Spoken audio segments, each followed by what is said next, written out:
And before we get going, here's a word about our sponsors. SDHQ Motorsports is a powerhouse 30,000 square foot facility with 45 family members reporting for duty. This single owner, single location business is based out of Gilbert, Arizona. It can handle anything from a hot rod, daily driver, pre-runner, race vehicle, half-track or Kugelwagen, or just about any other project you need help with. Their skilled staff with hundreds of years of combined experience eats, sleeps, and breathes performance. So go check them out at sdhqmotorsports.com or check them out on Insta at sdhqmotorsports. The We Happy Few 506 podcast is brought to you in partnership with the Gettysburg Museum of History, home of the Major Dick Winters collection and the largest assortment of authentic Band of Brothers artifacts in the world. Visit the free museum at 219 Baltimore Street in Gettysburg, Pennsylvania, or at www.gettysburgmuseumofhistory.com, and on the YouTube channel, The History Underground, Facebook, Instagram, and Twitter. Well, hello, hopefully, and welcome back, hopefully, to the first 2024 We Happy Few 506 podcast, The Nearly Men, with myself, Matthew Leach, and my gorgeous host, Douglas, David, Gerardine, Philomena, Alan. How are you, Doug? I'm very well, thank you, Matt. It's 2024. When did you start doing these? 1837, I think. Yeah. That's what it feels like. It had a weird start.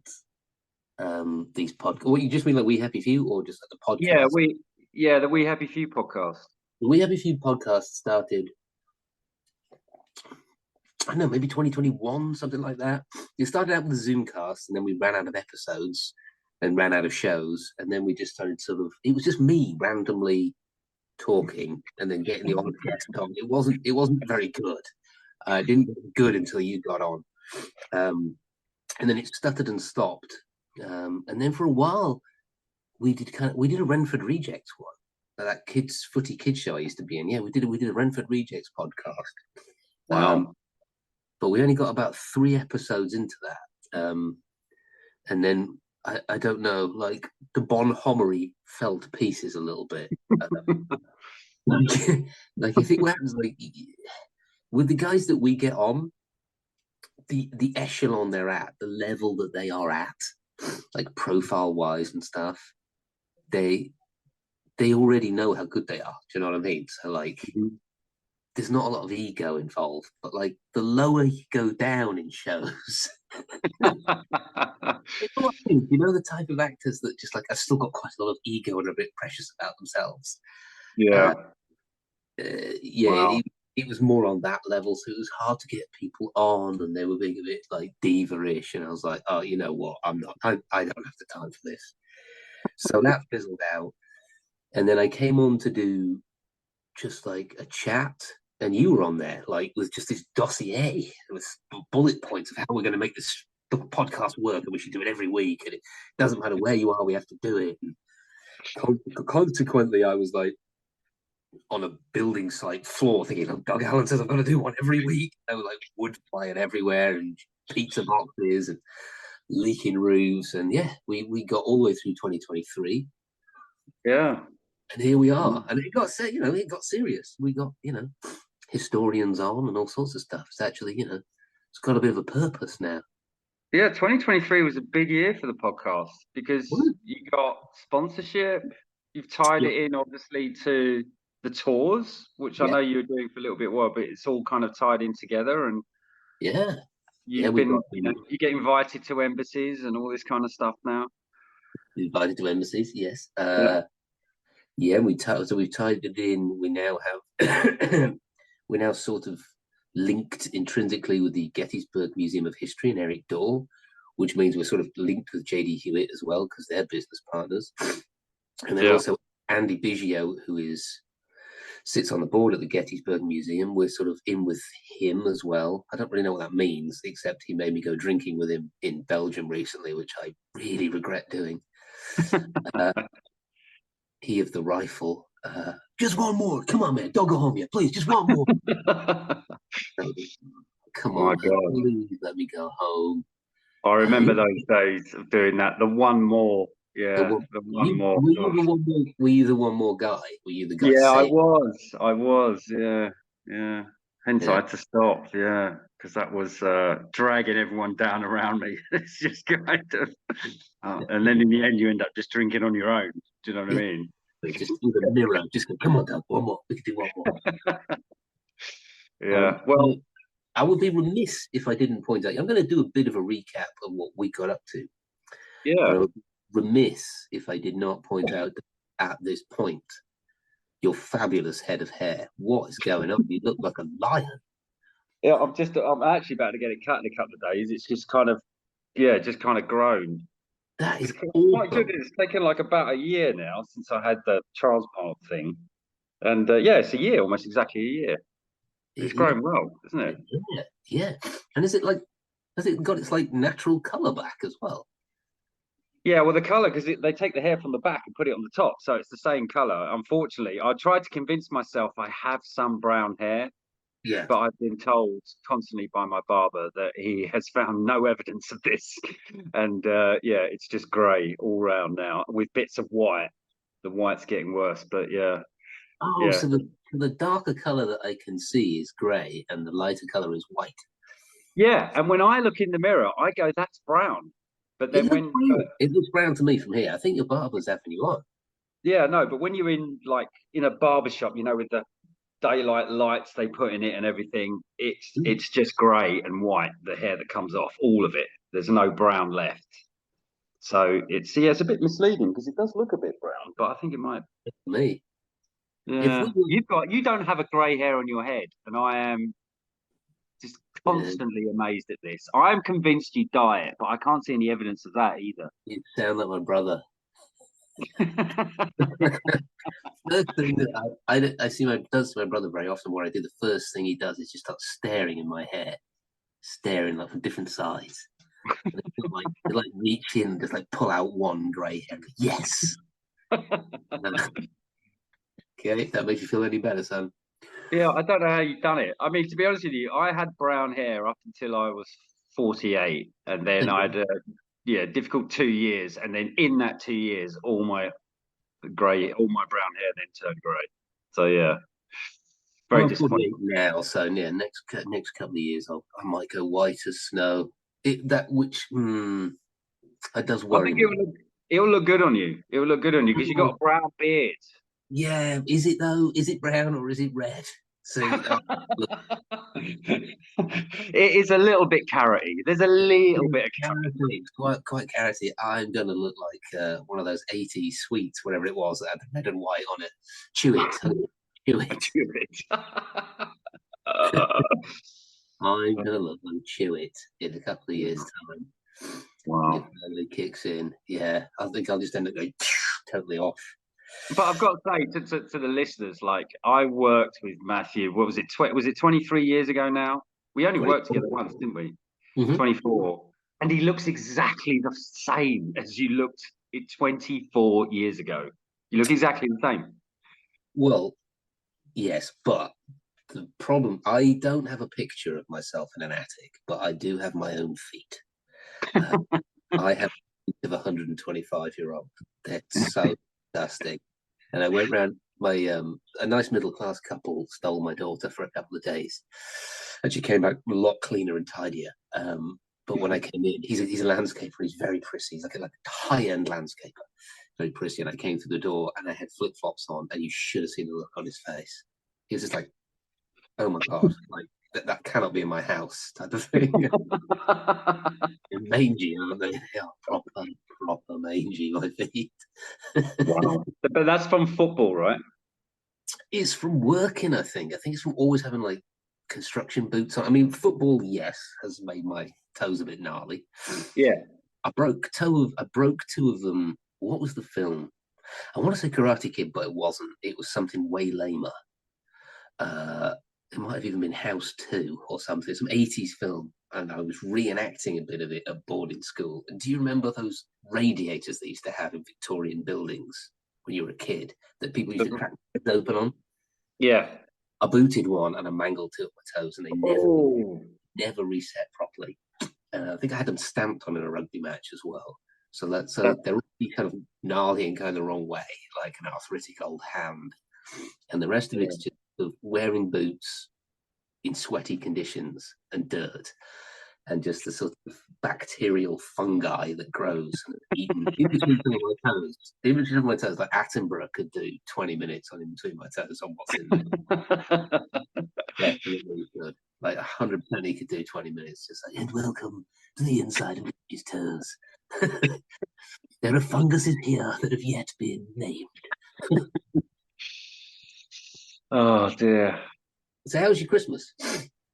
Yeah, it was good. It was very sane. I went round to my two German friends who have a four-year-old son, and both.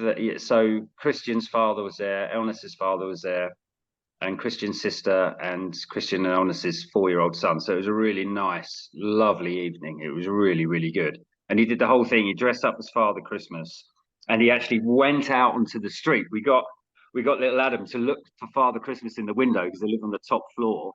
Yeah. And then as he was looking up, we just saw Christian walk in a full Father Christmas on the other side of the street with a bag of presents. And then we went, look, and he was like, oh.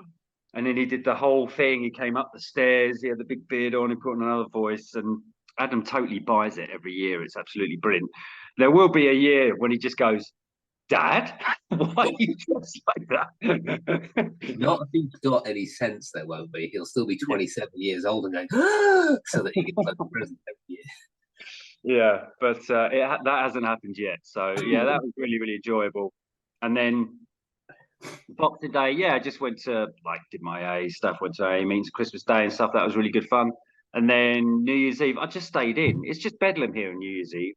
It's just fireworks, firing down the street, setting alight cars. I remember you saying, I remember us doing this last year and you explaining it, like the people of Berlin are just these like law-abiding automatons that do what they're told. Except on Berlin when it's just, except on Christmas, New Year's Eve when it's just absolute chaos. You can't believe it. It is absolute chaos. And on my Instagram, I put footage up of the one last year, or the one year before, I guess. And it was absolutely crazy. I didn't venture out, but I definitely saw the mess of it this morning. And it was really quite strange because there was 2 marches happening last night at the same time. So a pro-Israel march was starting in Alexanderplatz, and at the same time, a pro-Palestine march was starting in Neukölln, and then they were both finishing at the same place in Kreuzberg. So, yeah, I think a lot of people just stayed in and stayed away from whatever was going to come, because there's been a lot of this with the Palestine marches and stuff. There's been a lot of violence, a lot of police, and a lot of destruction going on. So I think that sort of made people kind of stay out of and Kreuzberg, Neukölln, and Mitte, Alexanderplatz. So there's sort of the 3 areas you would want to go to kind of party really on a New Year's. And I think that kept a lot of people away. But yeah. So I just stayed in, and the fireworks finally died down at about 3 o'clock. I fell asleep about 3 o'clock. Yeah. Right. No, I went to Feldberg in Germany, which is just the other side of the French border. We're doing a little bit of skiing. And really lovely, sedate German little ski resort in the Vosges Mountains or whatever it is. And it's nice and it's quiet, but we were there New Year's Eve. And we sort of because we had a fairly young kid at the time. So we didn't make it till midnight. Well, let's just go to bed. Let's just get into bed. And at midnight, it was like carpet bombing started. The whole building was shaking. And it went on for ages. Yeah. It's so bizarre. New Year's Eve and May Day, they're the 2 days in Berlin where it just kicks off because of the May Day.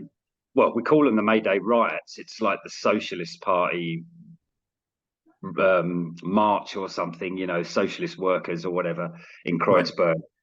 But that has always been, it's now coined the May Day riots. So it's not much marching going on at all. So it feels like a self-fulfilling prophecy waiting to happen. Yeah. Please riot on this day in between. Yeah, and that's what it's like. And there's I've been out and you just sort of walk past the U-Bahn station and there'll be like a 6-wheeled tracked vehicle with a huge water cannon on that looks like an 88 gun on the front. I mean, it's huge, and lines of armored vehicles with all the stuff like completely fully armored tank-like things.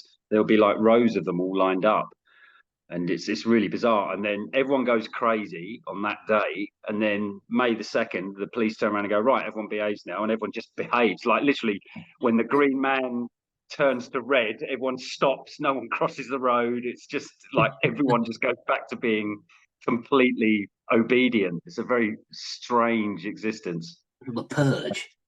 Yeah, it's weird. Yeah. Talking of strange footwear, like you saying you're wearing flip-flops in the house. Germany, I don't know if anyone listens, I don't know if they do it anywhere else around Europe, but Germans, they're obsessed with house shoes. Oh no! Did But you know this? no, So but all English people wear socks. We just wear socks in the house, don't we? It's just what you do. You wear socks, or you go barefoot, but you wear socks. In Germany, people actually they take off a pair of shoes and then they put another pair on, and right. it's a very, very German thing. And people actually walk around. They don't look like flip flops. They look like more like slip-on type shoe things, but with a flat sole. It's really strange, bizarre. But everybody, like real Germans, wear them. It's a really weird thing. Like Yeah, boating shoes, but like house shoes. yeah. But they don't have. They Kangaroo might not have shoe. a back on them. Yeah, but yeah, it's weird, isn't it? Yeah, I think that is weird. Although honestly, I stub my toe at least 4 or 5 times a day, and then swear and shout at whoever's left stuff on the floor. I might start doing that. Yeah, but you're My quite wife, accident prone though. I'm quite accident prone. My wife's always telling me why I don't look where I'm going. I'm like, I do look where I'm going, but I'm up here. Like, I don't look when I'm shoegazing like some 90s band. What this reminds me, because I was having this conversation with my mate. What's in order, top three, what's the most painful thing to tread on when you just like it's dark and you go to the toilet late at night, or you've walked downstairs in a strop and you It's accidentally. definitely top three. First is definitely a plug, Yeah, a yeah, British three-pronged electric plug. yeah, They're the most painful thing. Second thing is probably, I would say, possibly Lego. yeah. Those are in my top three, but they're not my top one. And then the third one, what would the third one be? I don't know, actually. It's a good question. Tripping over a cable or stepping on a shoe that I've left lying around. That normally twists my ankle in some weird form. Yeah, mine. I'm going Lego three. Okay. Plug is two. Incidentally, plug can also double as the thing that swings out of a cupboard and hits you, and it's the most painful thing as well. If you've ever done that, if you've ever like put something with a plug on it, I don't know, a blender up top because you're not going to use it in a shelf, and then the plug Yeah. swings and smacks you in the face. That is pretty horrendous. Top one thing to stand on. Um, tea candles, those little round candles, right? You could Yeah. get like sort of fake ones that are made out of plastic that have a little battery in them. And they're good for night lights for kids because they flicker like a little orange flicker. Well, I had one, and it was quite fancy. Like the flame on it looked like it was flickering, so it was coming up in a little pattern like this, and had a point on it, the point of a flame. And I trod on one of those in a mood. I went stomping downstairs, trod straight on this like a plastic spike that looked like a flame. That I nearly shot through the bloody roof. Man, I could not stop screaming at that. That's That's like that's like treading on a nail. I've done that yeah, on a yeah. construction site Well, many. I've been shot through the foot by a framing nail, and I swear that candle was more painful. Hang on, how the hell did you get shot through the foot? Have I How never can told you you? make that mistake? I'm sure you told us this before. Well, Didn't it happen quite recently? no. Well, recently, I guess. Let me think. Maybe 5, 6 years ago. If you watch the way I walk, particularly in the winter, I walk like a penguin. I walk with a gimbal because my right foot's still, sorry, my left foot. It's my left foot that I got shot through. Yeah, it's still never healed properly.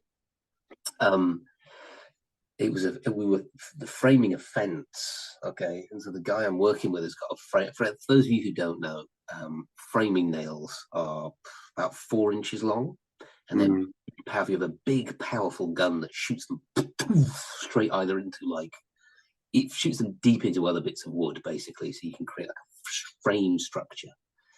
And it was a 2x4. He was holding 2x4s and shooting them straight into a post to hold the frame of a fence. But he's really good. Like, this guy's really good and really quick. Bam, bam, bam, bam, bam, bam, bam, bam, bam, bam, bam, bam. But the reason he was so quick is because he had taken a spring out of the safety. The way it works is that you can't press the trigger on a frame nail gun. You have to depress it and then press the trigger because the tooth says a safety on it. Basically, he'd taken the safety off so that he could use it like a machine gun. And I was holding the 2x4 for him, and I don't know how. I was slightly behind him, passing him 2x4s. And absentmindedly, he just had his framing nail gun in his hand, and he just turned around and put it on my foot. And it just went boom, boom, and shot me straight through the foot. Wow. Nailed me to the floor. A 4-inch nail. Straight to man. It was so deep in, you couldn't get it out. They couldn't get any pliers in it to pull it out. They had to bang it. Seriously, they had to bang it from the other side from my soul and then grab it and rip it out with pliers. Oh, no. Oh, dear. Wow. I do not recommend that to anybody. No, please don't turn a nail gun into a weapon, essentially, which is what he's done. Yeah, and shoot somebody randomly. I mean, he might have been fragging me. He might have just been trying to get rid of me. But me being me, I decided to show up the next day, and then they just sent me home. They were like, "No, go home, you idiot! What are you doing?" But it was good. What was good was we were working. It was out in the States. It was in DC, and we were working for what Americans call a healthcare worker, so a nurse. Do you know what I mean? And she came out. She's like, "Oh my god, would you like a painkiller for it?" And I was like, "Yes, please, yes, please." And she gave me 2 Vicodin. Really? And she's like, "You want some liquor with that as well?" I was like, "Yes, please." So she gave me 2 Vicodin and a massive shot of vodka and lime. So just neat vodka. And my brother came to pick me up. By the time he came to pick me up, I was so baked. And I was trying to carry on, and they had to kind of physically carry stuff me in a truck, singing and whooping. It was a whole thing. Wow. So, getting back to let's have a little review of 23. All right, yeah, no, I wrote a few things to kick off. Just a little bit of a recon of last year's activities. Some of the highlights. No offense to any of the podcast guests that I got on, all of whom were wonderful, but I have not written a single one of those down on the highlights list. only because I've just written tours. So in order, we have Bastogne in January, then we did Normandy, which was May, I think, and then Berchtesgaden, then Eindhoven. So Bastogne, that was in the depths of the winter. You were there, Dougie. I was there. In person, not necessarily in mind, but I was there. The shell of Mr. Allen was there. Yeah, my shell was there, yeah. Oh, yeah, well, you had some fun there with your passport, didn't you? Yeah, I left it in the bag. When you get a double bed in a room, and it's normally you find out it's 2 beds pulled together.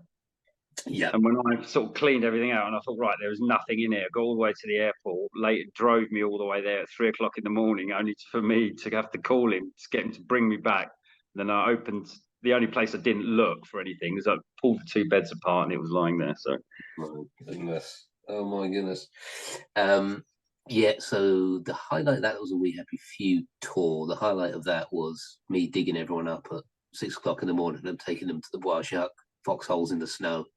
That was fantastic photos of that. Yeah. I didn't know whether people would think, well, for a start, I didn't think anybody would show up. I thought it'd be like me and 2 other dudes, but everybody showed up. Literally, the bus was full at 6 a.m. even the Lockheads as well, and they like to party. Yeah. And then I was like, I'm not sure, because when we got there, it's one of those things, and I was like, well, I don't really have anything planned.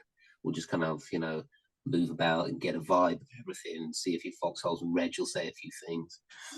But yeah, to a man, everyone was like, that was fantastic. It was fantastic to be there at that time and to feel the atmosphere and everything.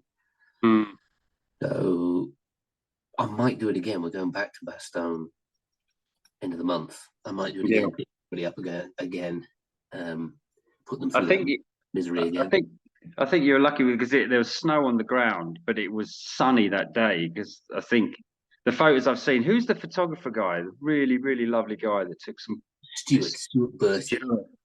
That's right. Yeah, he took some fantastic pictures that day. I mean, absolutely world-class pictures. It just captured the atmosphere. It looked really fantastic. Really fantastic. I think it's definitely worth doing again if you can.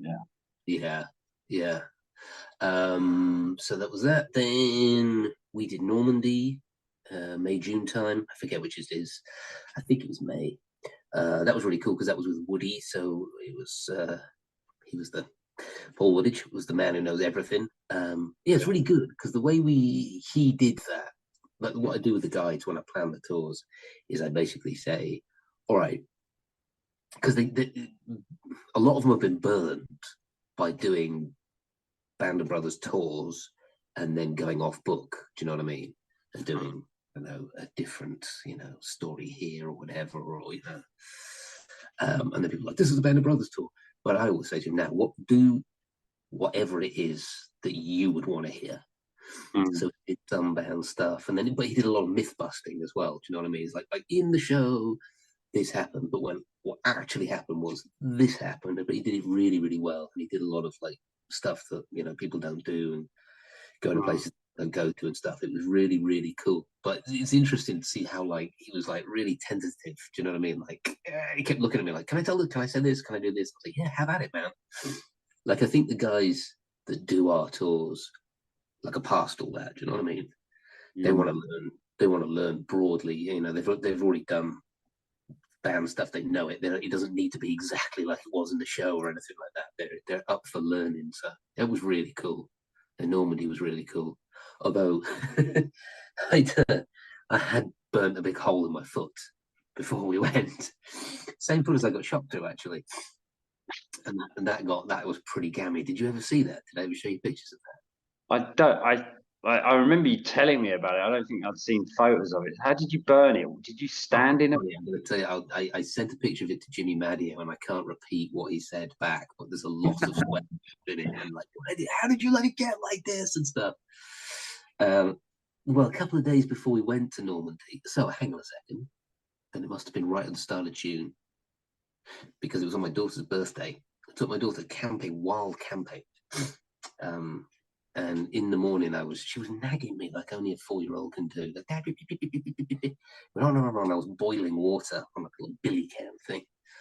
And I just wasn't kind of concentrating because she was going on at me. And I poured it, what I thought, into the cup, but missed and poured it straight down my sock, boiling water. And it came up like the size of my hand, this blister, and then it popped, and then Normandy just started to ulcerate. It was like this massive green. I'll send you a picture.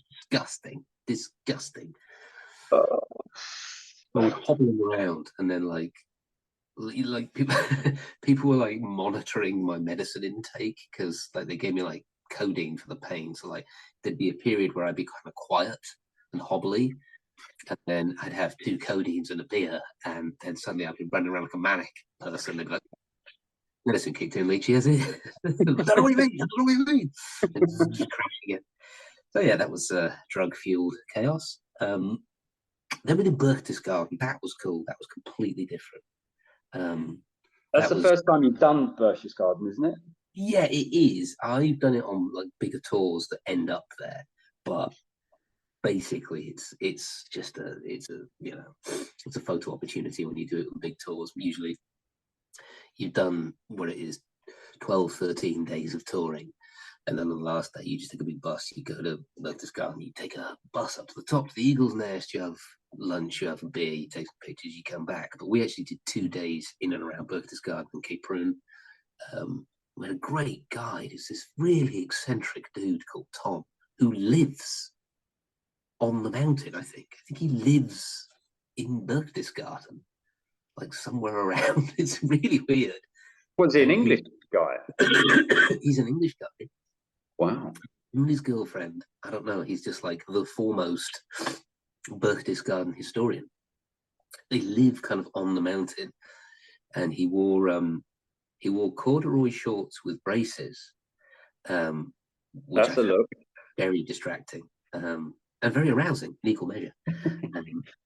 And he was brilliant. He was really brilliant. And he did all like just stuff I had no idea existed in and around that mountain. Just incredible. He was like Eric Dorr insisted that we had this guy.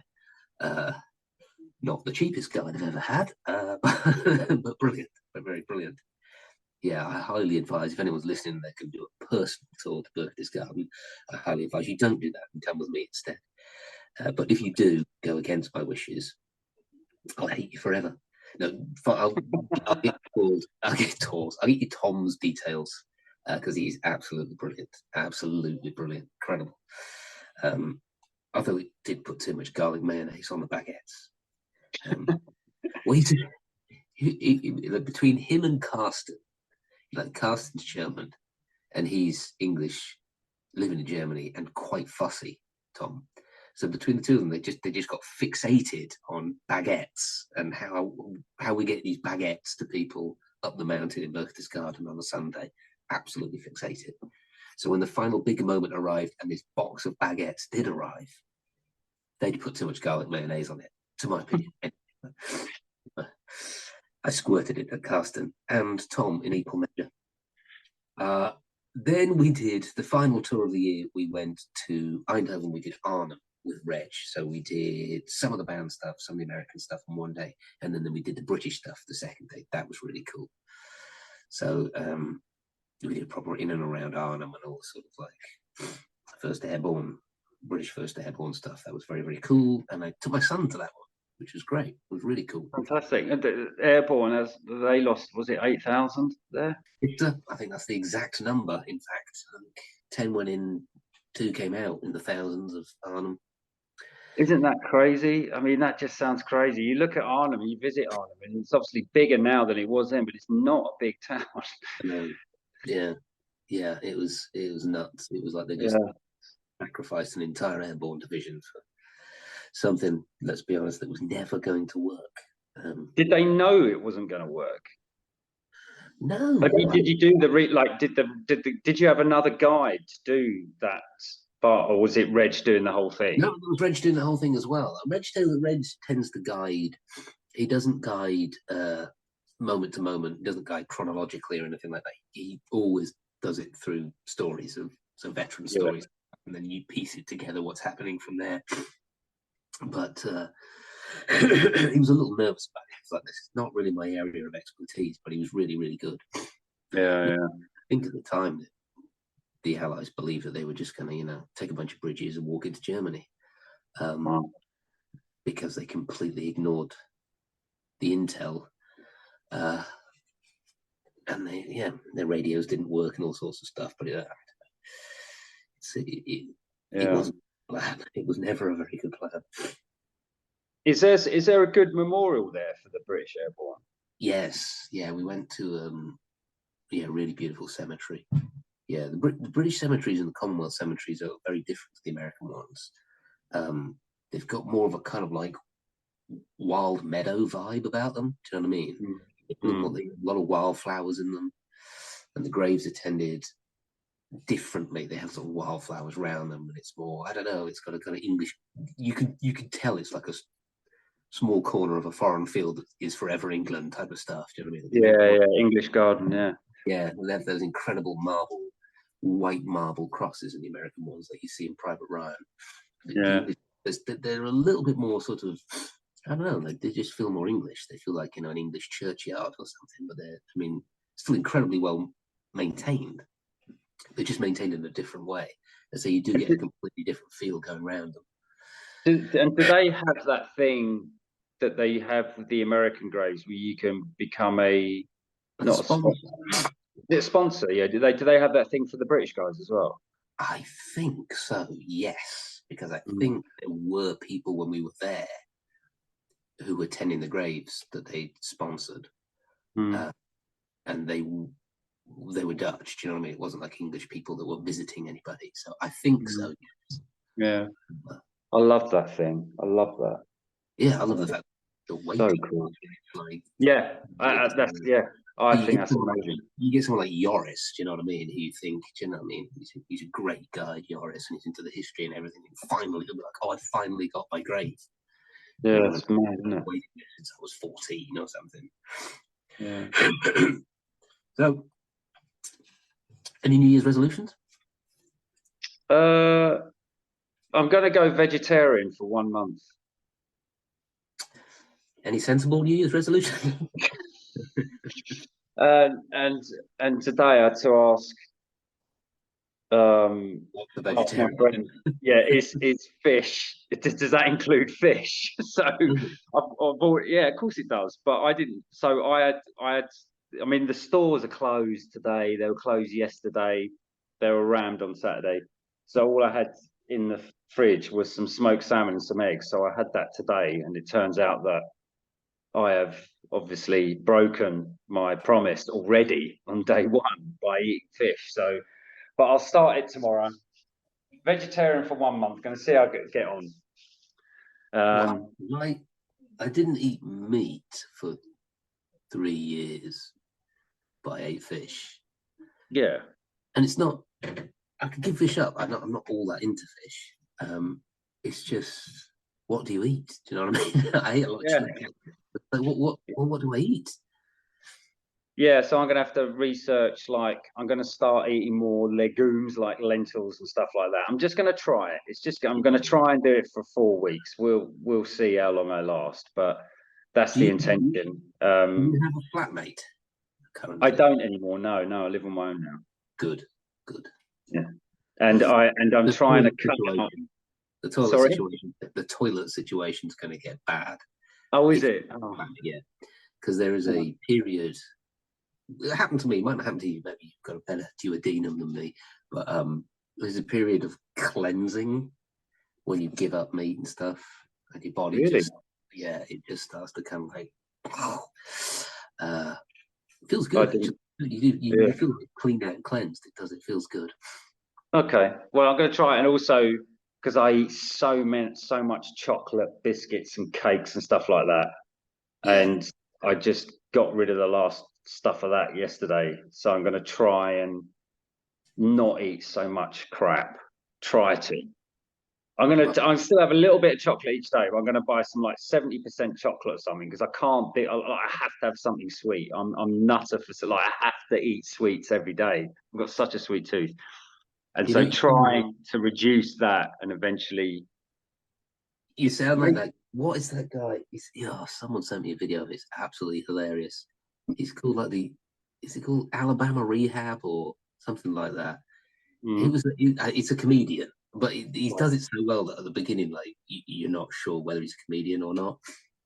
And it's like in the 80s or something. He's got like big hair and big sideburns. And he comes onto this like this show, and he's going on about how the fact he used to be a crack addict.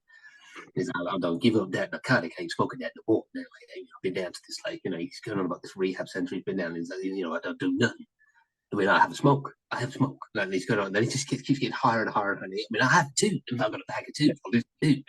It's just going on. It's so funny. Like, I mean, if I'm in church and the hymn is boring, then I'll give a crack pipe. I'll have some, but I ain't doing it. I think it's called. Sure, it's called like Alabama Rehab or something. It's very funny. Very funny. Wow. Have you got any New Year's resolutions? No, the last couple of weeks has completely crept up on me. I've been all over the place, so I can't actually believe it is the new year. No, I have zero resolutions. But mind you, it's like, because I don't normally do resolutions. I haven't done resolutions for decades. I really don't think I've done them. So this year, I mean, I'm only going to do it for a month. I'm not going to. If it kind of works, and if I find it easy to still eat kind of well and eat quite a lot, then I'll be all right. But if I find myself starving at the end of the second week, then I'm just going to jack it in and go down and get a burger and fries. Are you gymming at the moment? Are you working out stuff? Yeah, I am. Been trying to stick to 3 times a week. I've been doing it about 6 months now, but sometimes I get there and I really can't do much because my energy levels, because I'm still on that treatment thing, and that finishes at hopefully at the end of January now. But that's been really difficult. But yeah, I've been managing to do it. I can't quite believe it, and it's now because as I'm coming off this sort of medication thing, every week I get a teeny bit more energy, a little bit more energy. So I'm starting to feel a little bit more like myself every week. It's brilliant. So yeah, I'm going to keep doing that and get back into bouldering, get back into my climbing and stuff. And then, but there's still like 5 months of winter here, so it's not like I'm going to be going to go out and do much running or get on the push bike or anything. Because that's when being a badly prepared vegetarian, which I always was, is difficult. Is when because I remember I was a vegetarian, and then I started laboring, doing some construction, and on about day 3, I just came home and I was like to my wife, "Go get me some chicken. Get me chicken. Like I cannot exist on this. Like I'm dying. I've got no energy, nothing. Yeah, you eat." Yeah. So yeah, it's difficult if you're going to just start working out and then come back to a plate of peas. Is a bit like this is not enough. Exactly. And I've bought some supplements and stuff, and yeah, I'll try it. See if I can sort of stay in shape in my my old age. Yeah, good. Yeah. And so what you've got? So what's your next tour? When's that? The end of January? Yeah, Bastogne in the end of January. And you had a plan for that. Did you reveal that on the podcast? I can't remember. Yes, I think I did. Have you any more news on that? Have you spoke to a guide and gotten them to see if you can find out anything more? I think so. The problem, what I wanted to do is initially what I wanted to do was do one day American, one day German, and actually just do a 360 on the battlefield. So you do all the American perspective and the attacks here and everything, and you just swing around and then do the German stuff. This is where the Germans were and stuff. It was a tricky sell to not to people. People like that sounds awesome, but to the sorry, bad cold. The guides are a bit like, don't know about that.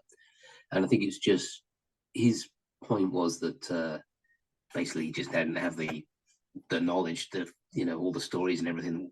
He's got hundreds and hundreds of American ones because of everything that's been written down and the literature and the interviews and everything, but not a lot from the German stuff. So we're still going to do it as best. So if we go into the American foxholes, we're then going to swing around and try and see where the Germans were and the German perspective, because that's enough for me. Like, this is what the Germans were and this is where the Germans attacked, and they were from this Volksgrenadier or whatever, and they came down here and did that. Is there no veterans associations in Germany at all? I honestly don't know the answer to that question. I would be surprised if there wasn't. It's Reg that's guiding it again, and he's like, these guys were just thrown in. They had no idea where they were going, what they were doing. They were all thrown into this battle. There's not a lot written down. He's pretty nervous about it, but Reg is one of those guys that, like, the idea needs to be his. So I sell him an idea and he says no. And then 2 days later he'll come back and go, I've had an idea. And it'll be the idea I told him 2 days ago, and he spins it around. So I think I had to wait for that to happen, which it did. And now hopefully it's going to work that way around, which, and then I think that'll be really, really cool. I think it would be. I think it would be, because there was even in like Bastogne last year, some of the stories, or one particular one about a medic tent, and some German soldiers got in disguise as civvies that were being evacuated out of Bastogne, and then just opened up and just cleared out this. This is a horrible story, but it was. If it was the other way around, and I'd be saying the American soldiers, that's a great idea, nicely done. But it was a very brutal thing to aim yourself at a medic's tent. But that's what they did. But I just wondered if there was, just any more information about the units that were there, and wondering if any of the units I don't know what happened because, like, obviously losing the war, was everything had to be disbanded, and is there any unit that exists now in the German military that was also around in World War II? I have no idea. Yeah, no, I don't. I honestly don't know. It was one of those things that I came up with as an idea, and then someone's like, "You've not thought this through, have you?" Hopefully, the best we can, then we'll try and do it from both. I think it's really interesting. I think it just adds a bit more texture to it. Yeah, so do I. And even if we're just going round and having a look in the American positions from the German positions and be like, this is what, they attacked through here and they were trying to get here and they were trying to cut off this, and this is how we tried to surround Bastogne. And I think it's really interesting. Yeah, I mean, if there's still in existence US foxholes, there's going to be German foxholes still in existence as well. Yeah. They just might not have been tended to or maintained in any way, but there'll be evidence there somewhere. You can tell it's a German one because they've got foxhole shoes in them. Exactly. Make sure you put your shoes on, love. Hang on, just get my boots off. Exactly. And then they have to leave them by the door. That's another thing in Germany. Right, take your shoes off. Yeah. The minute you get in door, not like in England where what I do is I'll walk through the flat first and then I sort of dump my shoes by the couch because that's the easiest place for me to take them off. Germans always right by the door. Right by the door. You're not allowed to go unless you take your shoes off and get your house shoes. Yeah, he's on. Yeah, nice. Bonkers. Yeah. Right. Yeah. All right, let's so this is just a reintroduction to Doug and I and our podcasting brilliance. Leighton actually isn't here, he's taking care of his progeny. Hopefully you enjoy this. We'll start in earnest pretty soon and we'll get guests on and everything, but we just thought we'd put something out for your delectation. I apologize if my sound is great. Doug's on his phone, I'm on my phone. My daughter has done something to my laptop. I will fix it by the time we do the next podcast and have my microphone and everything. I don't know, somewhere between Peppa Pig and Ben and Holly's Secret Kingdom. She's just I don't know what she's done to my laptop. But I was trying to sign into Zoom and it was not having it. So I'm probably going to do some sort of factory restart on it to get that going again. Yeah. Yes. Yes. Okay, good. I think I've covered all my notes. I'm just looking at my notes and things. It's good to see you, Dougie. Yeah, good to see you. Happy New Year. And to you, sir. And we'll say thank you for listening, and we'll be back soon with some guests. All right, guys, thanks for listening. Bye. Thank you. Bye.